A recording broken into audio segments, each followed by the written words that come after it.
Welcome to the online wine tasting club, Wines of Spain. When we think of Spain, it's the lush green hills, the forests, the rugged cold coasts, folk music and bagpipers that immediately come to mind. Alex, that doesn't really look like Spain. More, well, Scottish, I feel. Where's the flamenco, the paella, the tapas bars? Actually, no. For once, we're not kidding.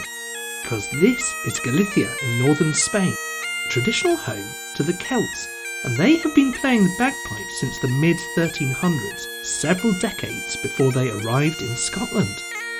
Wow. Who would want to export bagpipes? I guess there's a whole different side to Spain that we should really have a look at. Sounds good to me. Tonight on the Online Wine Tasting Club, aside from some minor diversions into bagpipes, we look at cowboys in the old Wild West. We look at some collapsed buildings. And we find out about plastic tunnels.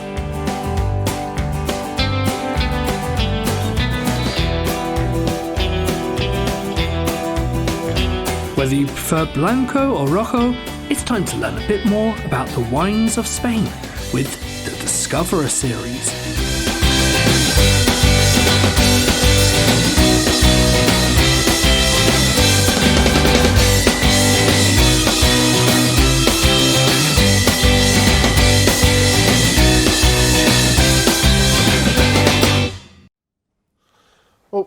Good evening and welcome to the first wine tasting of 2021.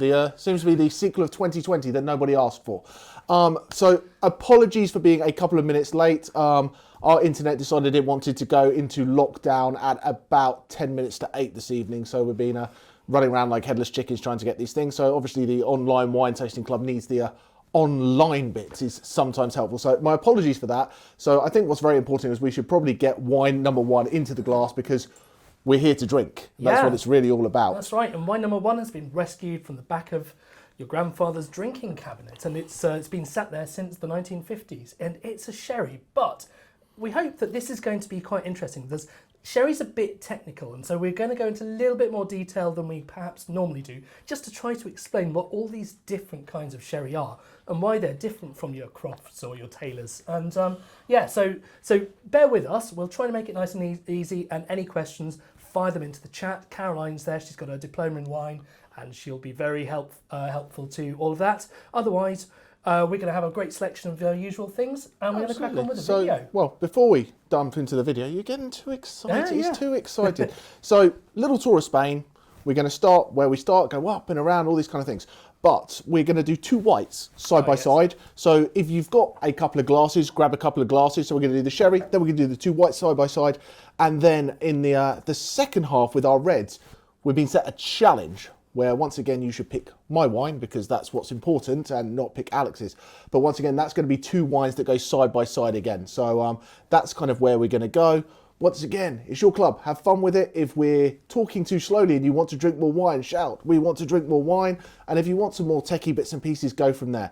But, so this first video is to drink along with the sherry, a little bit of an idea of what this evening is going to be about. And then there's a mini, Alex tried to do 452 years of sherry in about 452 seconds. So that's going through into the end of it. So yeah, let's go with our first video onto the sherry, and we'll see you back in the studio momentarily.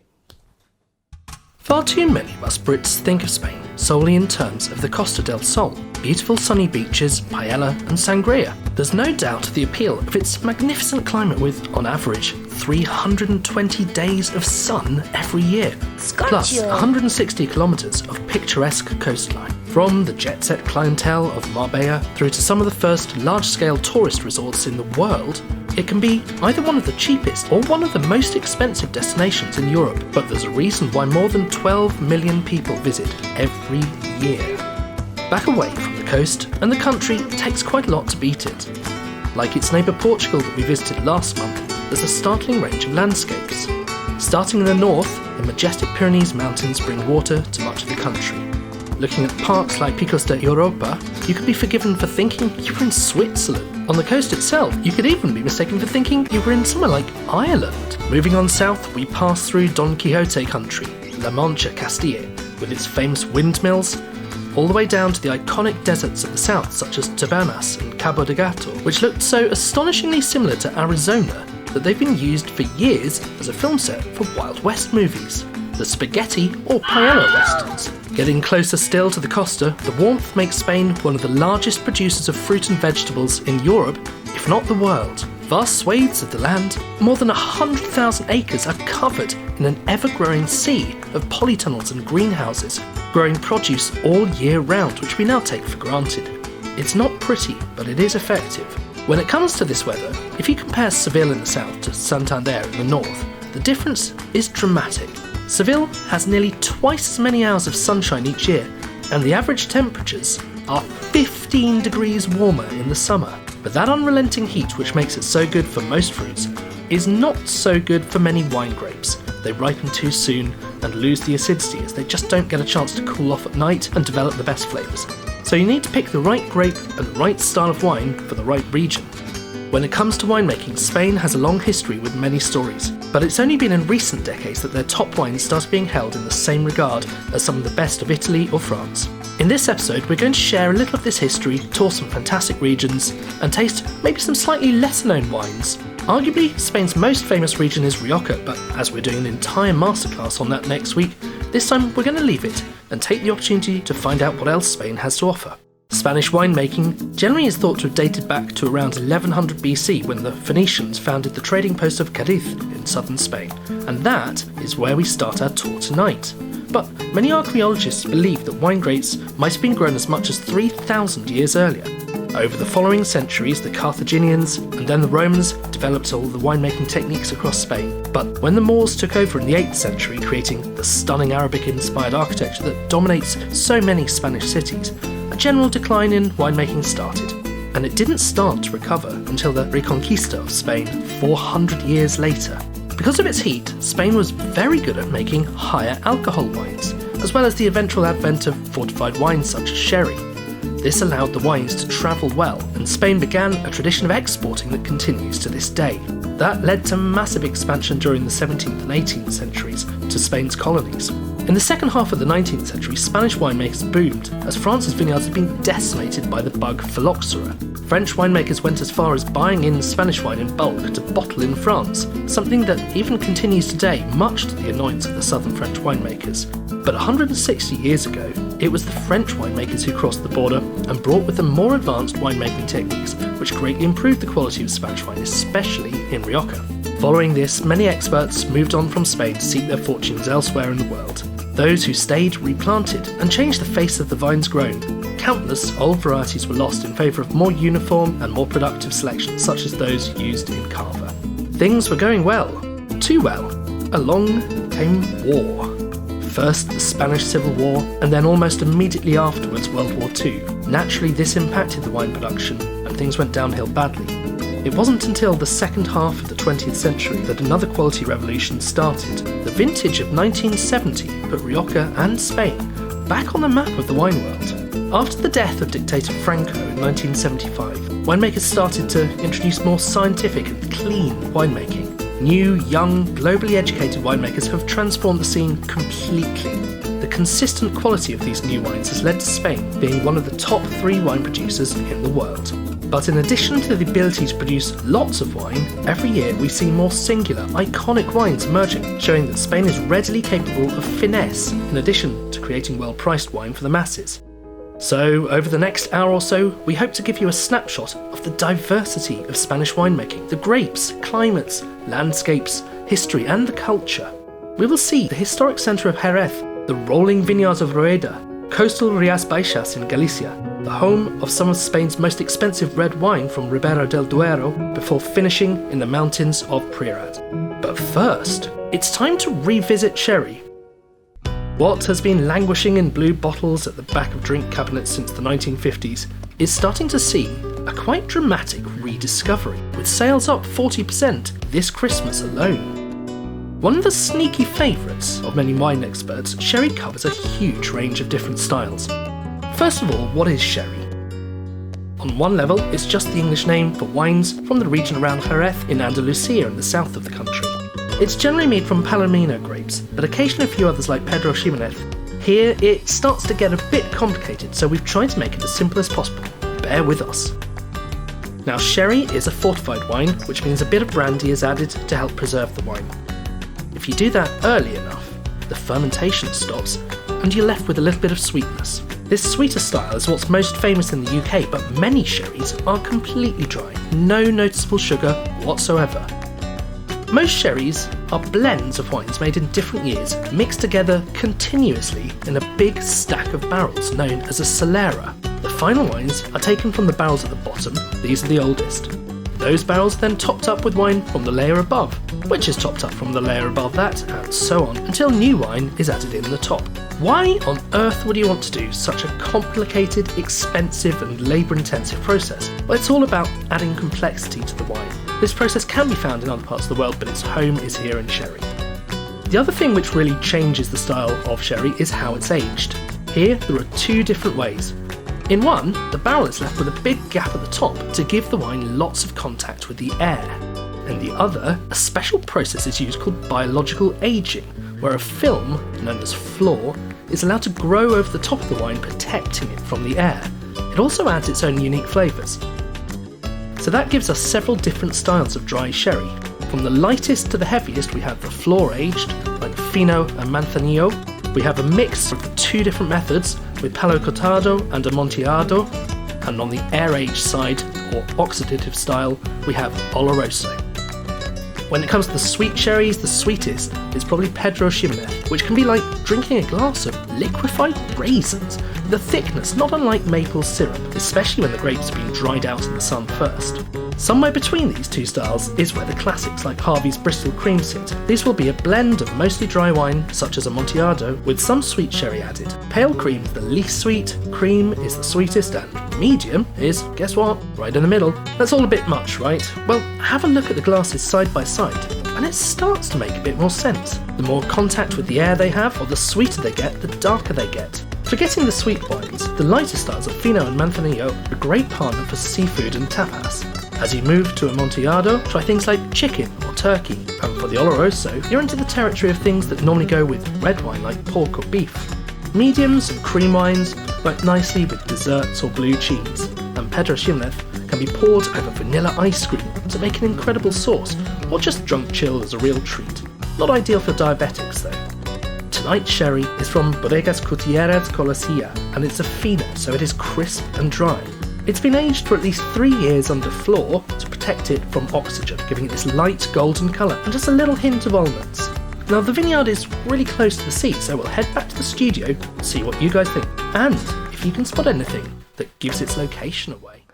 Well, welcome back, and I hope that gave you a little insight as to this evening's tasting, a little bit about sherry. If you just saw that last view with that white, chalky looking crumbly soil, that's the Albariño soil, which is so important to what makes sherry what it is. And I think, yeah, sherry doesn't get as much love as it should. I think it's got this, you know, people go, oh, it's this sweet Harvey's Bristol, whatever, and there's nothing wrong with those wines, but there's such a huge range from absolutely bone dry and fresh like this is to that, you know, Pedro Ximénez that we talked about. It's, you know, I have decisions. Do I drink it or do I put it on my pancakes? Not sure what to do. Yeah. Or so both. For those of you who are wondering what sweet AF meant, that stands for as sweet as fudge. Just to be because clear. That's how sweet and sticky it is. Sweet. Absolutely.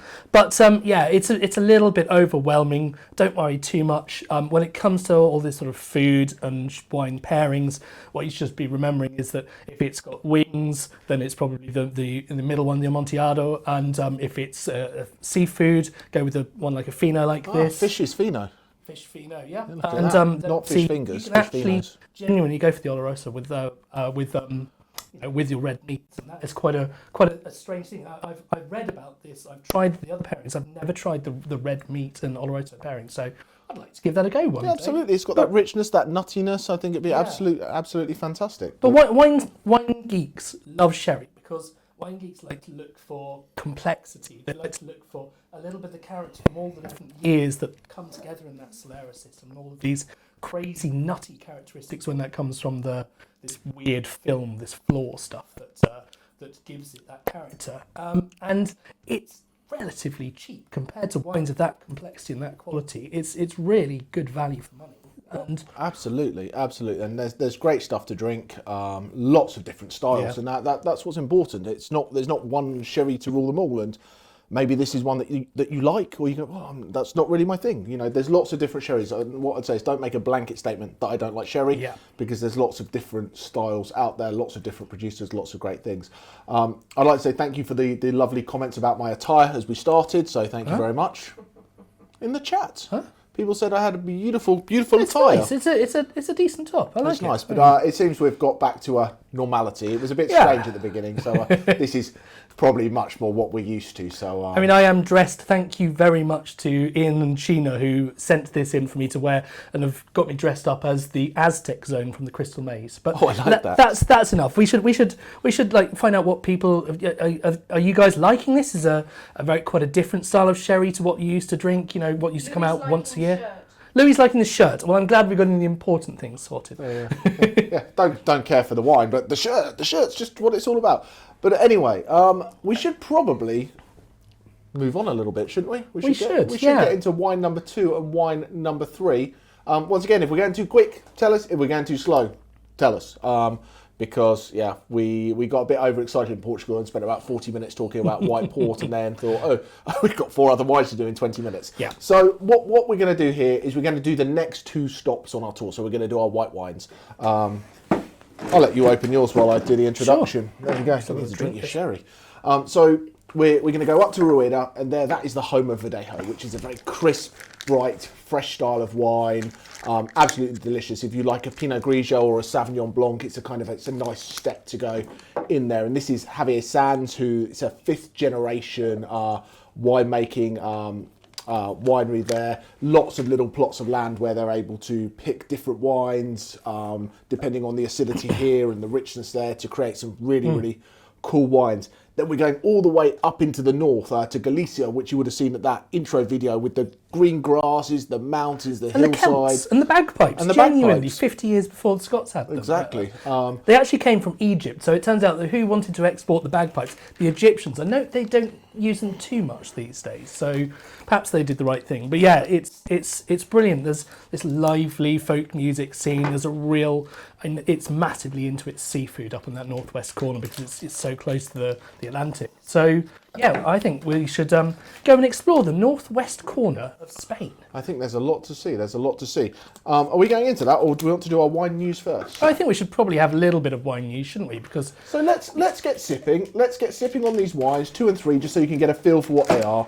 We're going to do the wine news, and then we're going to go to a double. Can I call it a double feature? Yeah, why not? A little double feature, a double interview. 8-minute double feature. It's not really that long. Which will give us. I got to speak to people at both of the wineries, so we'll do them side by side. But the wine news, there's been some bits and pieces, and Spain was in the wine news this week. I have the scissors back. You want the? He can't get into his bat. He's not worried about the wine news. He's worried about his drinking, but that's okay because that's what's important. So Spain was in the wine news this week. Because it snowed.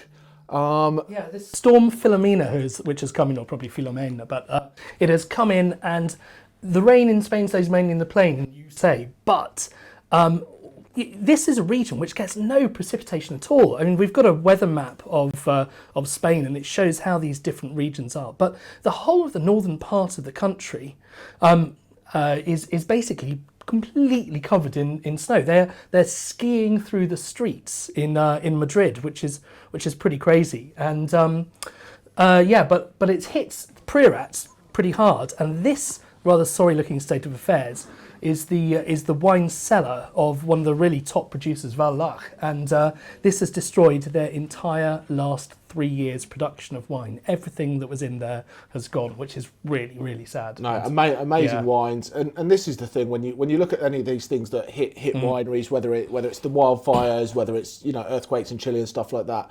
It's not only the right here, the right now that has happened. it's those back vintages that there's the 20's gone, the 19's gone, the 18's gone. And, you know, as we all know with wine, you can't recreate those things, you know, so it's just disappeared, which is really sad. You know, and I was talking to, you'll see, I was talking to the guys at Pazo, and they're like, well, usually we get the cold, horrible, nasty weather, but because they've got that Atlantic influence, it's still cold there, but they've not had the snow. No, and the buildings aren't really designed for the snowfall, and so when you suddenly get half a metre of it on top of your roof, it's on very, very old buildings. It's a bit sad. But going up to France, the next and the final nugget of wine news, there was a theft from a very, very famous restaurant which had an immense wine cellar, and some thieves stole €350,000 worth of rather fine Burgundies. That's a lot of yellowtail, isn't it? Quite a lot of yellowtail if you're going in that category. But yeah, it's but the bit which makes this rather more funny is that the police started running after them and trying to catch them, at which point they were throwing these bottles of priceless Burgundy at the police, not realising quite what they were destroying. So I don't know how much they were left with after trying to put the police off. But yeah, it's weather and vandals destroying our wines. Yeah, weather and vandals destroying our wines, but some incredibly lucky earthworms who got to drink this, you know, the Domaine de la Romney Conti and things like that. So lucky them. Lucky them indeed. I think Jamie would have been sat there licking the ground. Don't judge. It's not an image we all need. No need to judge. No need to judge.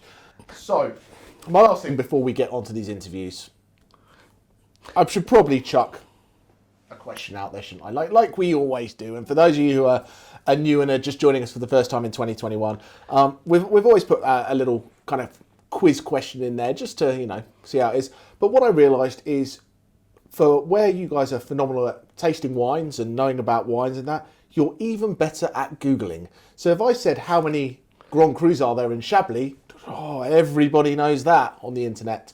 So I've had to try and make it a little bit trickier. So we've just done sherry, and a sherry barrel is called a butt. So you can literally say they make a buttload of sherry, which I think is phenomenal.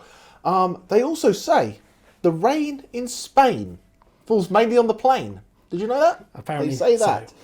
But if that plain was the area of Cadiz where the sherry is made, and we took the average annual rainfall for that area and divided it evenly across all the days, so all the rain, and if it rained exactly the same every single day of the year, okay? How many butts of water would that rain fill? So basically, do we have just a little bit, or do we have a big lot of butts? This is true, and Caroline hopefully I is told him that question, and he launch cannot lie. Yeah, let's launch the poll. So there'll be the poll. There's a nice click and drop your thing. So we've got about 30 seconds to get your answer in there, and then we're gonna cut you all off and go to. But I like it because would have no idea how much rain there is in that particular part of Spain. It's on the south coast, and I don't know how large your butt is. So, well, you know, there's big butts, there's little butts. We're talking about average sized butts. Okay, yeah, average sized butts. And personally, I like big butts. I just can't lie, but I had to get that in there. I did, didn't I? But anyway, yes. Please put your answers in while he goes and cries in the corner. Wow. Okay. I thought my shirt was the most disappointing thing this evening. Anyway, 10 seconds to get your answers in, and keep drinking along because we're going into the interviews with the winery. So, cheers, everybody.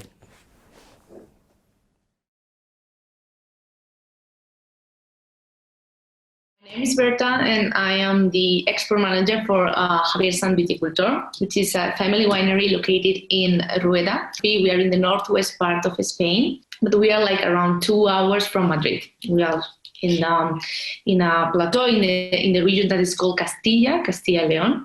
But Rueda specifically is a denomination of origin for white wines with the grape variety called Verdejo. Here, like the 90% of all the production in this region is for Verdejo. We have also some Sauvignon Blanc and other red varieties, but are very, very little planted. So all the focus and like the star variety of this region is the Verdejo that grows very well here. The region, it's particularly interesting because we are in a plateau. It's high in altitude, but it's very flat. And we have a very continental climate and weather where we have very, very cold winters. In fact, right now it's quite of also snowing. Even during summer, when we harvest, we have very difference between day and night. We even have some differences of even 20 degrees between day and night. So because when we are harvesting, we can have a very, very hot temperature, and then during the night it cools down. And that makes also to acquire some acidity. Because the Verdejo, the variety is very characteristic, crisp, acidity. And about our winery, we are a family winery, as I said. Javier Sanz is the name of the 4th generation winemaker, but we are already in the 5th generation.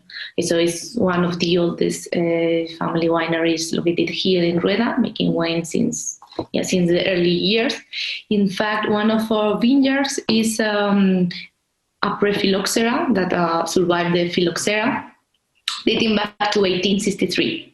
To the year 1863, we are still producing wine from this small plot, and it's very, very special. So it carries a lot of tradition and family background in this region.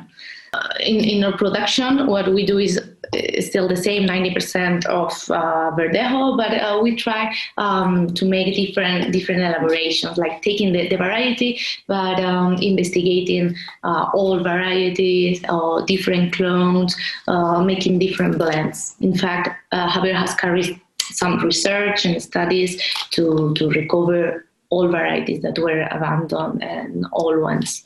You can find Verdejo grape in Spain in other regions, but is indigenous to Rueda. Okay, and Viura is the other white grape variety that you can find in Spain, very famous. You can find it also in Rioja. And Viura, correct me if I'm wrong, is the same as Macabao, isn't it? That you find in Rioja and also in the south of France. So you find in Spain, and I've always found that with Spain, Tempranillo has a different name depending which region you go to. So there's a lot of synonyms, which does, it means that it's the same grape, but what you'll find is wherever it's grown, it has its own life in that area. You've got lots of little different plots, haven't you, that you pick from that enables you to take some that, high acid, rich fruit, this to be able to create a phenomenal wine every year. Yeah, we select, and especially depending on the age of the vineyard, because we have one of the oldest, and we take, like, for example, a vineyard that is around 60 to 80-year-old goes to a wine, and maybe the younger vines are selected for the other. And also here, the soils in this region are different if you are more in the north or in the south part of the region. Because in the north, we have the river, the Duero River, that goes also to Ribera del Duero. The southern part is more sandy, and here we are more mineral or pebble. And as it's a very poor in nutrients, the plant needs to go deep to look for this for the nutrients. Okay, the Santo Rueda, as I said, is a blend of Verdejo and Viura. Okay, it comes from vineyards that are located around our village, which are around 15 years old. Okay, around 15, and older from the Viura. It's like 40-year-old. So it's a wine which is very fresh, as all the Verdejo, very fruity. It has, when you taste it, it's very fresh, very aromatic, like citrus and pear notes. Very aromatic in the nose, aromatic herbs, and you feel it also very mineral, and that crisp acidity that I said before. Like at the end, you feel it a little bit of this acidity, which is characteristic of the Verdejo. It's a wine very, very easy to drink. You can drink it as an aperitivo, like alone or with food, but it's really nice. I think like the Verdejo likes like everybody likes the Verdejo because it's very easy to drink, very fresh. And for example, here in Spain, like when someone orders a white wine, most of the time it will be a Verdejo. Thank you very much for your time this morning. Is there any other bits that you want to mention about the winery or the wine that I've missed? I think that I explained everything, like just the people that are drinking the wine to enjoy the wine, and and if they have the opportunity to come to Spain, to visit us and visit the region and to know more about Spain, so just to enjoy wine. No, thank you very much. Enjoy the rest of your day. Cheers. Thank you, you too. Bye.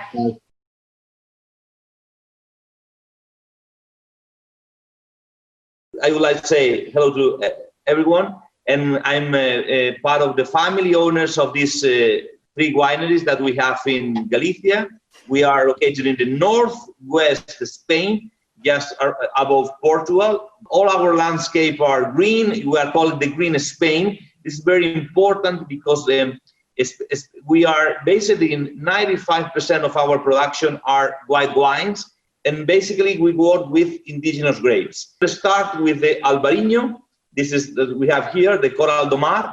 It comes from a single vinegar. It's a state bottled wine. We are located in Rias, Baixas, in the more eastern part.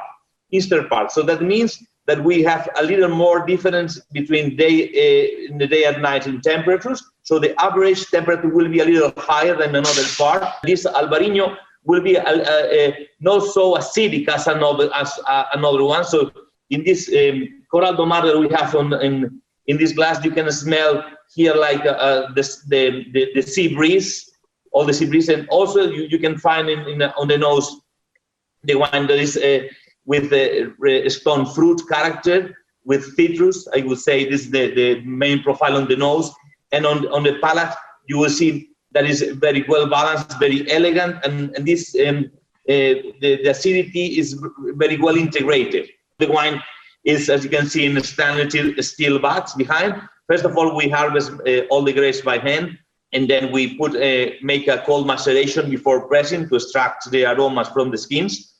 After, we have a gentle press that leaves a fermentation in stainless steel vats. So that should be basically the elaboration of the wine.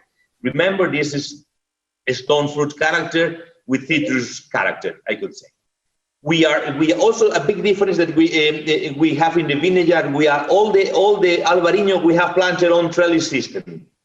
Normally the Albariño is planted on pergolas style, so 2 meters above.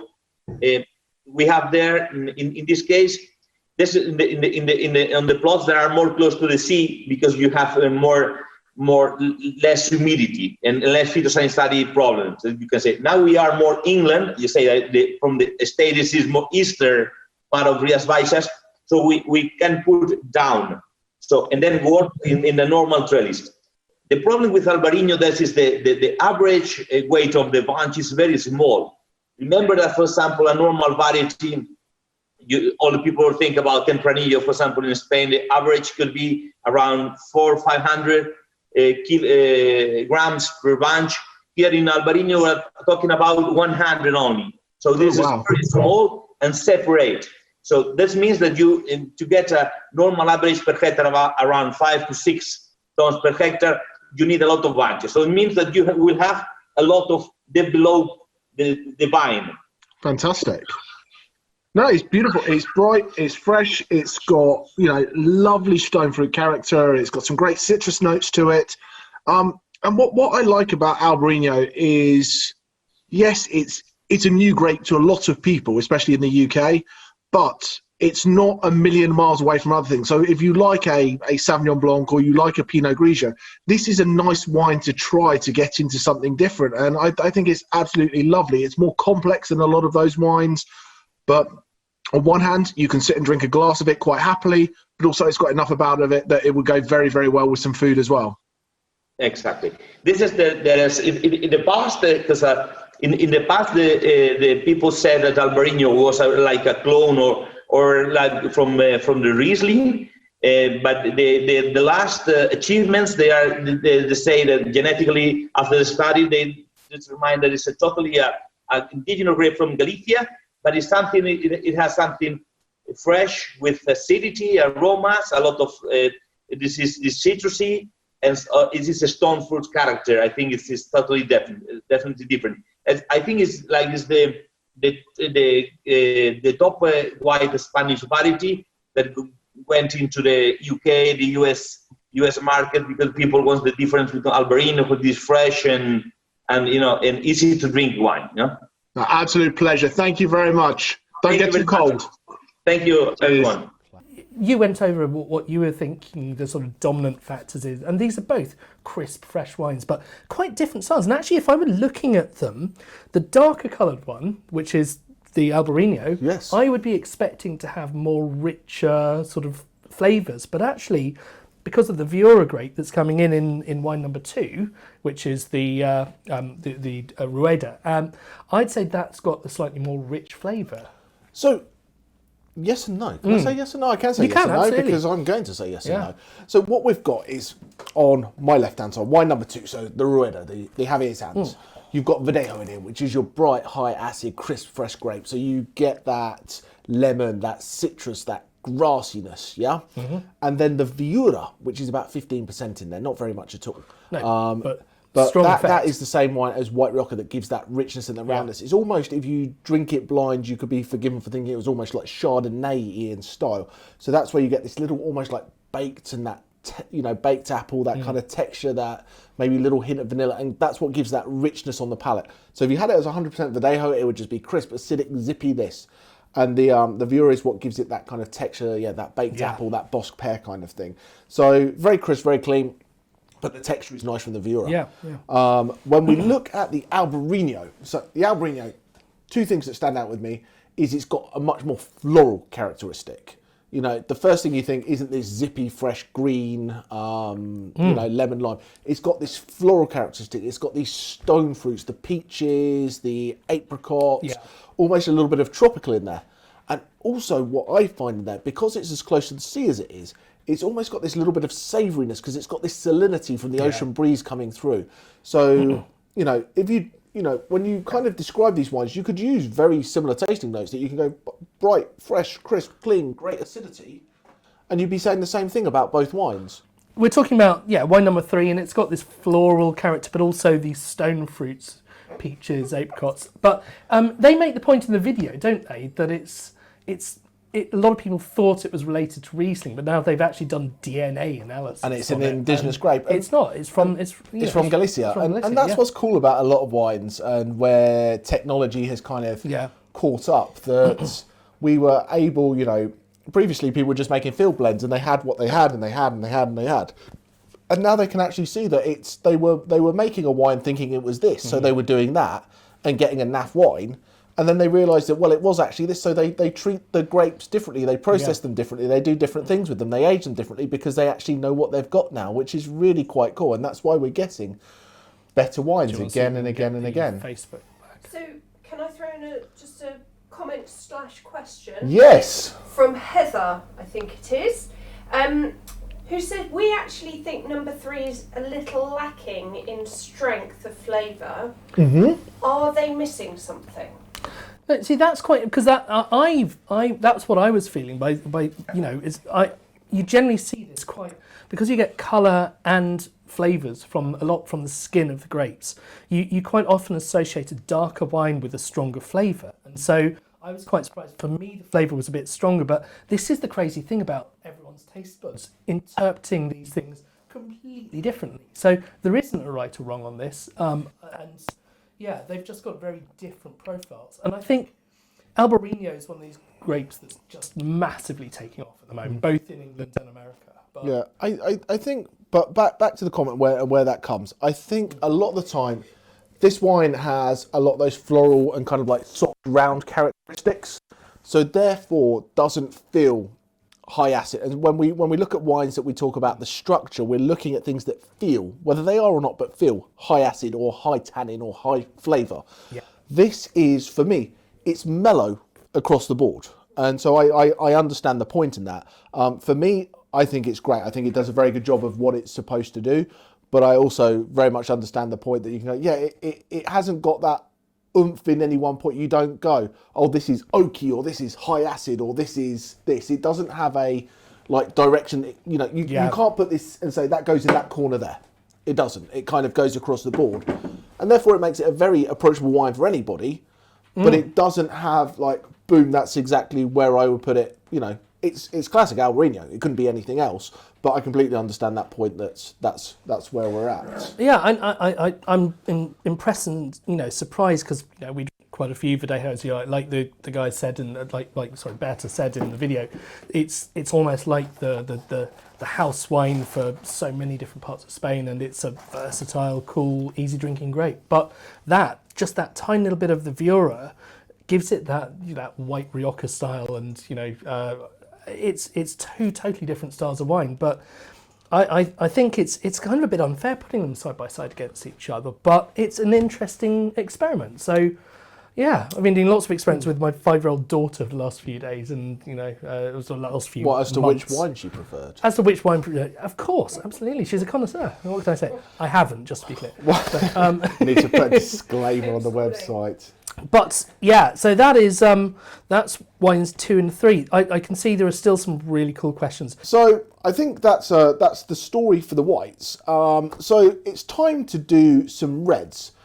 And obviously, when we talk about Spain and we talk about red wine, we talk about which region? Well, I mean, look, it would be there's so many facetious answers I could give, but yeah, we would normally probably say Jumilla. Oh yeah, Jumilla. Yeah, but no, it's Rioja. That's generally speaking when you're thinking of a good, nice, smooth, rich, with a little bit of oakiness, and it's a cool wine, Rioja. It's delicious, and when you pick up a bottle of Rioja, you're pretty much guaranteed to have an okay time at the very least. It's a good wine, and it's got cheaper and cheaper in the supermarkets because they've the commercial pressures. But Caroline said to us, no, we are doing Rioja for the other tasting for the Adventurers series later, in fact, the end of next week, which will be super cool.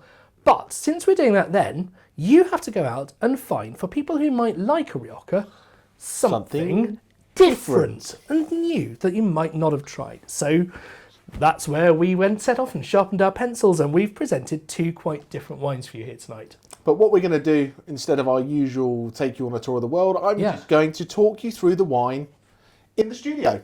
I thought that would be nice. I'm here. Alex has got his shirt on. So I thought rather than disappear into the abyss... You don't want this to vanish, do you? Definitely not. But anyway, I'm going to pour my wine. Because wine number 4 is mine, and wine number 5, you know what? If you're running short of time, don't worry about wine number 5. Don't drink it and just vote for mine when the poll goes up. But yeah, in all seriousness, we should probably pop these in side by side. So, yeah. But where I'm going is I am heading to Ribera del Duero, which is about 2 hours away from Madrid in Castilla y León. Valladolid is the nearest big town there. And 2 hours away from Madrid, but in a very different direction to Rueda. It's the other way. Yeah. It's the other way. It's the other way. It's a wine tasting, not a geography lesson. Yeah. Well, I mean, if you wanted to go geography lesson, it's the same Douro that's in Portugal that we covered last It is, and the same river comes through Rueda and ends up in the Ribera del Duero. Anyway, so but anyway, I digress from things that actually matter. So what is cool about this is it is made with Tempranillo, which is the same grape that you find in Rioja. But you look around Spain, every region kind of grows a bit of Tempranillo, but they'll call it something different. So here it's either called Viña Tinto or Tinto de País. If you go to Toro, you end up with Tinto de Toro. You go down south, they call it Sensibel. If you end over near Priorat, they call it Uva de Liebre. And I'm sorry if I'm butchering my pronunciation of anything here, but Uva de Liebre literally translates as eye of the hare, because they're these tiny, tiny little black grapes that look like the eyes of a hare. Apparently. It's also worth saying that just in general, like wine grapes are a tiny, tiny fraction of the size of the table grapes that we eat and we're used to. When you see these things, like they're more like sort of blueberry or just larger than blueberry sized, and it's kind of crazy to see how we've evolved the table grapes to be so different from the wine grapes. But yeah, these are even smaller. They are even smaller, tiny, and that gives you that intensity. So when you have a table grape, lots of water, lots of sugar, lots of whatever, and it's just easy to. These are very, very intense because you want to have this great flavour. But Ribera as well has got a bit of a checkered history. You know, they made a bit of wine and it was average and it wasn't great, and you know it went through the same problems that all of Spain went through when Phylloxera came through. They lost everything, and they found it difficult to replant, and it just kind of fell away, and it got to the point there was, you know, minimal people, 3 or 4 people making wine there, you know, very similar to what happened in Priorat. But it built and built and built and built, and they started making some fantastic Tempranillo. It's now home to some of the most expensive Spanish wines in the world. And in Spain.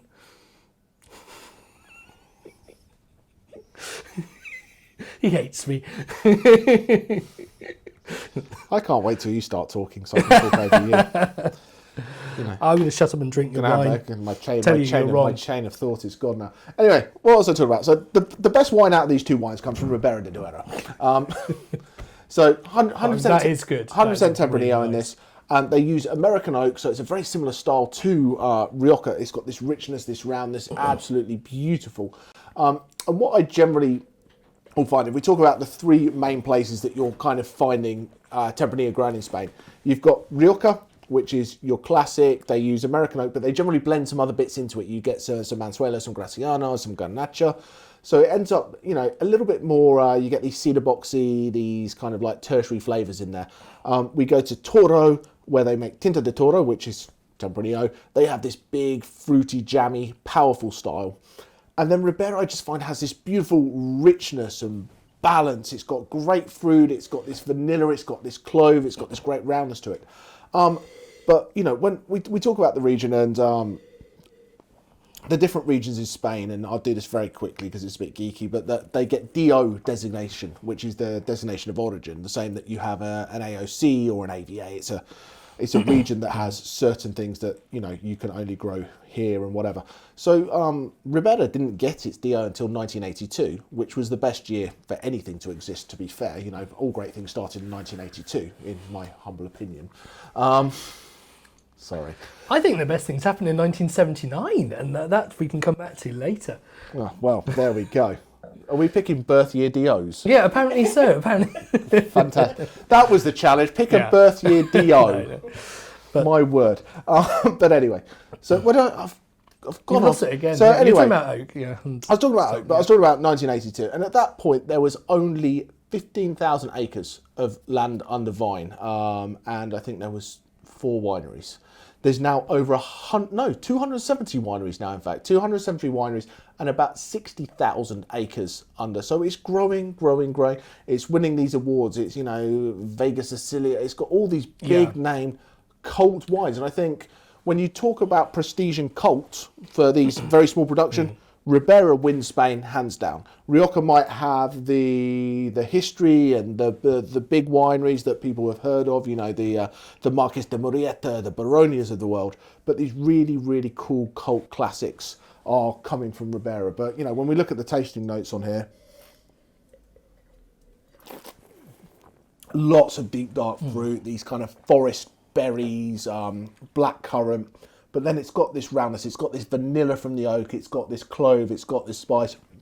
And mouth-watering acidity, like it's there and it hangs out and you can feel, you know, the saliva build up in your mouth because there's so much acidity there. And I've always said Tempranillo, for me, is one of the most versatile grapes on the planet. Does it pair perfectly with anything? Maybe, maybe not. But it goes really well with everything. And I was talking to a winemaker this morning, in fact, we were talking about how Tempranillo pairs with things, that it goes really well with everything, you know. And I say, when you go to if we're ever allowed to go to a restaurant again, you know, if someone's having a burger, if someone's having a steak, if someone's having lamb, and we were talking about it earlier, even like a heavy seafood, if you had like a swordfish with like a black olive tapenade or something like that, this bottle of wine sits in the middle and goes really well with everything. If I go, what do you fancy? You fancy a cab. What do you fancy? You fancy a Malbec. What do I fancy? I fancy a Merlot. That goes in the middle, and that goes really well for anything. So this is from Resalte, fairly new winery. They've been around since about 2000, but they own all their own wineries. They've got about vineyards. They've got about 80 acres, so lots of different styles. And this is their Roble level. So Roble translates to oak. So this is one of their younger wines. They then jump up to a Crianza, and they do a Reserva and a Grand Reserva, which generally talks about... So similar to Rioja. Yeah, same aging structure, and that's about how long it sits in the oak. So this is their youngest style of wine. So it's not overly oaky, but there's enough there to do it. It's good. It's not getting too much of that sort of coconut that you quite often get, as well as the vanilla from the oak. But I think largely that's just because the fruit's so dominant. It's so fruity, and it's rich and concentrated. The really dark berry flavours coming through there, but. You were saying about like the tertiary flavours, which are these sort of developmental flavours that quite often come through. I'm not getting too much of that, and now you get your mushrooms and sort of forest floor and leather. But you know, to be honest, it's not really designed to. It's a young wine, not lots of oak. And if you jump into their Crianza, their Reservas and above, you're going to have, they're designed to age. They're going to have those tertiary flavours. This is to open it up, drink it now, have fun with it. This is this kind of wine. Jamie, do we know how long the Roble has spent in oak?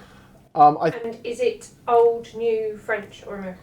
It's American, it's new, and it's between 4 and 6 months. So they do lots of different batches. Once it goes over 6 months, you start pushing into that Crianza level. So it's up to 6 months, most of it for about 4, but they take different barrels and blend it back together, so it averages.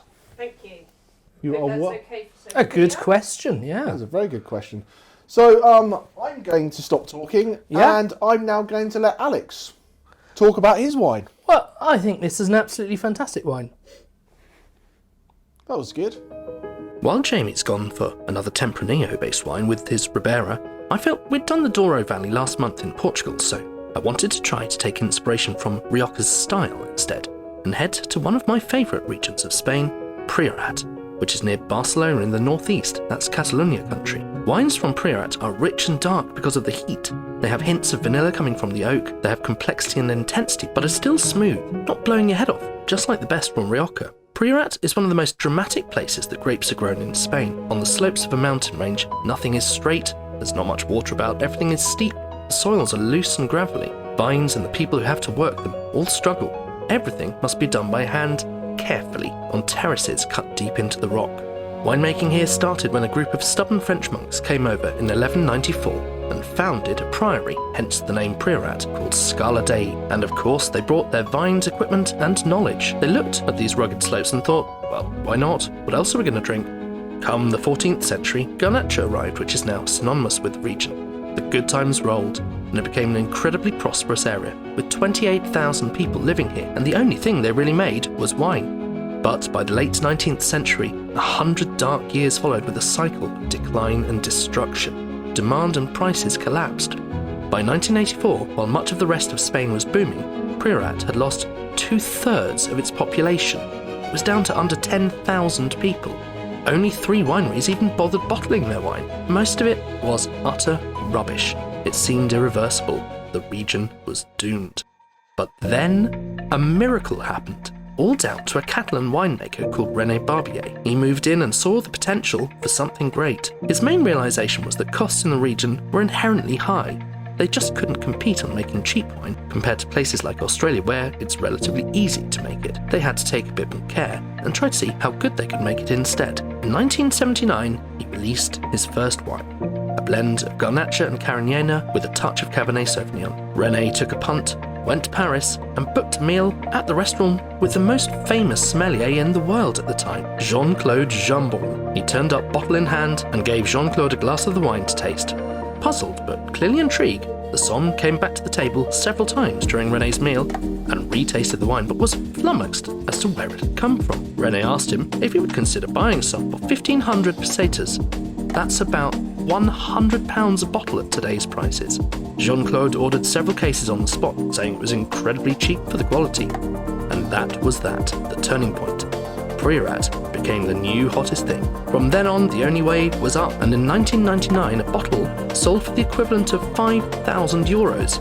Robert Parker, the famous wine critic, was also giving out scores of 100 out of 100 to some of the wines. Production shot up from 500,000 litres in '99, coming from just 4 wineries, to 101 wineries, making nearly 14 million litres by 2015. My wine comes from Vinocola del Priorat, the only cooperative in the region. This means they share resources between 140 different farmers and more than 300 different tiny vineyards, many of which are over 100 years old. This wine, Mas del Frares, is hand-picked and 15% is aged in French oak for a year. It's the classic blend of Garnacha and Carignan, and while still very young and a bit closed up, it has ripe fruit flavours of blueberry and red plums, plus tobacco, cedar and spice coming from the oak. It's a big complex wine with zinging acidity and some grippy but fine tannins, and even salt-like flavours coming from the sea breeze, so basically it is made for food. For me, the ideal pairing would be with some local acorn-fed Iberico pork or a chuleta steak, both with their gorgeous wagyu-like marbled fats. I'd argue perhaps the tastiest pork and beef in Europe. But what I think that makes this great is that it's not a €5,000 bottle we're talking about, it's a very reasonably priced wine that punches far above its weight. And when you look at the vineyards struggling to cling on to the sides of these wind-battered mountains, you can understand why it tastes how it does. It shouts from the rooftops of the drama where it's made. That is why I hope you'll like it the best, but I guess we'd better go back to the studio to find out if you agree. Well, welcome back. These are interesting wines, and it's hard to present, really good class wines on their own, because when you look at a wine on its own that's designed to be eaten with those foods that we showed you some of the pictures of there, it is such a high-class region of the world for cuisine. It's so far removed from the Costa del Sol and its Irish pubs and all of those kind of things. This is astonishing levels of cuisine, and with a lot of sort of tradition and kind of almost like religious sort of process that goes into these things. You see these amazing basically sequences you have to follow to do these things that involve pouring these in, bubbling these in things. It's proper world-class cuisine, and those meats that we mentioned have the one thing in common, which is they are fatty.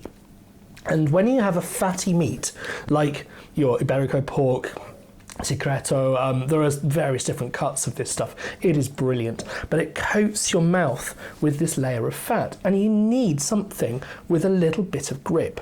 And both of these wines have that. I think Wine 5 slightly more so. This is again slightly more of that foodie wine. Like I said, it's a little bit tight still when you drink it on its own, but it when you have it in that context. So hopefully those of you who've got cheese and hams like we recommended, I'd be interested to know what your opinions are compared to the people who are just drinking it, because that's probably going to be quite.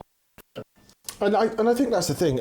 It's not, well, I say it's not often. People do what they do, but we drink 5 wines back to back to back to back to back, just sat there. Yeah. And what you need to think is, what occasion would I drink this wine? Is this a sit outside in the sunshine kind of thing? Is it have it with a barbecue? Is it sit down and have it with, a 6-course meal? Mm-hmm. And all these wines will have this different occasion that you want to drink them. And that's what's important about when you would generally have these wines. And for me, if it were just a nice occasion, a nice relaxed sort of meal or a relaxed, barbecue kind of thing, I would probably pick your wine number 4. But if I were trying to do that sort of the really, really sort of intense flavours, I would go for the wine number 5, which has a little bit more of these developmental characters and the flavours that start to come in, that leather, the cedar, it's a really cool, complex wine, this. But again, that doesn't mean it's for everyone. So no, I agree. Like wine number 5 is that big, rich ribeye steak-esque kind of thing. And if I was doing that, absolutely. Chuleta steak. And if I was trying to pick a wine that I had to vote for what my favourite wine of the evening was, I would probably pick wine number 4.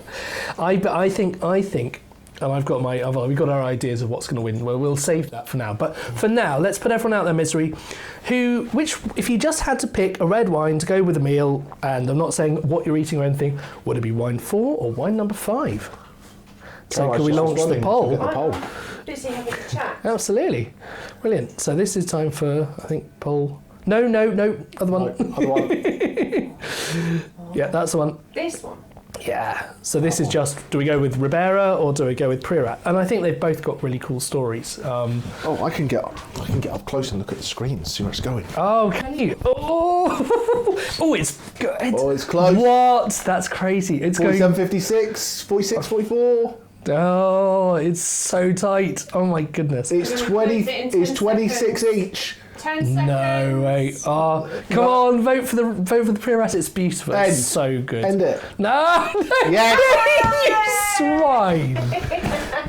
Right, there's another vote coming up, and he is a rotter for that. So pleased with yourself. That is cheating. Sorry? That is cheating. What is? I don't. We're going to sulk now. But yeah, that's.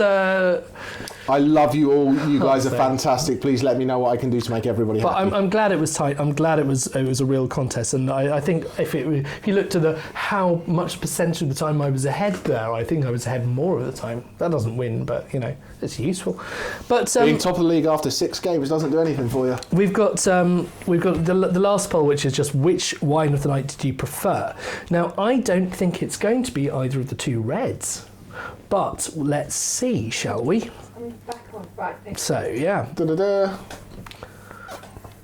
We also ask you if you've had a good night, regardless of any of the other problems we've mentioned. But we just hope this is a fun, relaxing night of entertainment with some nice wine, and hopefully you get to try some things that you haven't tried before and maybe learn a little bit. Yeah, there's not what did you prefer more, Alex's shirt or the wines? Whose shirt was best? We should do that. Yeah. Well, you can pop your votes for the favourite terrible shirt of the night. Favourite shirt in the chat. Is there, while this poll's going on, have we got any other bits and pieces? The quiz question and answer. Very good. So, probably want to know how much these wines cost. Yeah, let's put the prices up, because We'll again, pop the prices up. that I'll might give you change the answer, and then we can look at the polls. Yeah. Blend that one. So I think the very interesting thing to say there is that the sherry, that is a full bottle, a 75 centilitre bottle, Yeah. not a half bottle. And quite a lot of sherries you get in half bottles. So actually, that is really good value for because money. you don't drink a 250ml glass of that. If you liked it. If you liked it, If yeah. you didn't like if you it, didn't like it, it's it's poor terrible. value. Yeah. Terrible value. But yeah, I hope you liked it. And it's a really cool wine. We've got the Rueda's £11, and you can pick these up off our website. There's a link just at the bottom there, which it should redirect you to, but I don't think all computers do that. So, but yeah, obviously the Priorat's a little bit pricier. But it's Priorat. It's Priorat. It's not, a name. It's not 1,500 pesetas. No, it's not 1,500 pesetas. Exactly. So, I didn't see the last poll. I went and Yeah. So Karen's going to have to put us out of after misery. What do you think was the best wine of the night? I think it was probably that one. You think that one? Okay. I genuinely didn't see this. For all of my comments, I suspect it's going to be the Albariño. Ooh, okay then. So first things first, what was the favourite wine of the night? That's what we want. So which one did you think it was? I think it's probably the Javier Sanz. The Heavier Bodega. Sanz. Right. No, not weighty at the beach, not heavier sands. It was number 3, the Rias Baixas. Oh, you got that right. Well Got done. that right? Yeah. But can I just also ask, which was the best red of the night according to this poll? That doesn't matter. That's a different question. Shh. The votes spread. The votes spread, but I can clearly see that Priorat's ahead there. So you won one, I won one. Let's call it a draw. How many people had a good time? I did. I did as well, despite the internet connection. That BT engineer unplugging us, he had a great time. But yeah, I'm glad to hear it. No, whoa. Best red of the night? Yeah. With a massive, crushing, Donald Trump-style landslide with 51% of the vote. What? Yeah, that was me. Your wine's going to get impeached. But yeah, let's... Have you done the quiz? The quiz answer. The quiz it answer was... whatever the big number was, 87,000 87,000. 87,000 butts. All the butts. Because I told him how many butts it was when he put it together, and he's like, "That's too many butts," and he had to do some maths. Which is kind of crazy because that many butts is due to literally 1.5 mil of rain across that entire area thing. That is a buttload of rainfall. If you enjoyed tonight and want to know some more Spanishy stuff, we're doing Rioja a week on Saturday. We've got doing a Rioja masterclass with a white Rioja. Then we've got 2 single vineyard Riojas. I've got an interview with our first master of wine on the tasting, and then we're doing Marques de Murrieta. And I had a call with the export director of Marques de Murrieta, their reserve and their Grand Reserve, to talk a little bit about oak aging. This is one of the most legendary Rioja producers. The oldest Rioja producer. In the world. Rioja. You can't get away from Clarkson, can you? No, but we've got. I think it's certainly one of the top ones from Rioja Alta, isn't it? So Friday is our cut-off if you want to jump on the website and buy that, to give us a week to send it out to everybody. But that's that. Then February, for those who are on the membership, we're going into New Zealand, some really fun things. We've got some support from the Wines of New Zealand on that, so we've got some access to some really, really cool people. When we say support, they're not paying us to do this. They're just giving us access. They're excited about what we're doing, and they want us to talk to their winemakers. So that's really kind of cool. And then March, we are going to do the Wines of Eastern Europe, and we may well have an author on who's written a book about the wines of Romania and Bulgaria, joining us to that might not sound hugely appealing, but it is hugely appealing. You will be surprised. You will be surprised by that, because there was it's a region that came under real trouble from the Soviet Union. They would just say, Ukraine, you're doing this, Romania, you're doing this, but it's one of the oldest parts of the world for winemaking, if not the oldest part of the world for winemaking, and it's very cool. So I'm looking forward to that. Absolutely. Have we got any final thoughts in the chat? No, everyone's just making friends. Oh, brilliant. Oh, if everybody's making friends, that's fantastic. As we said, it's your club. Yeah. Let us know what you want. I'm almost out of wine, so it's probably time to roll credits. Yeah, roll credits. Have a good night. We'll see you next month. Take care. Cheers. See you later.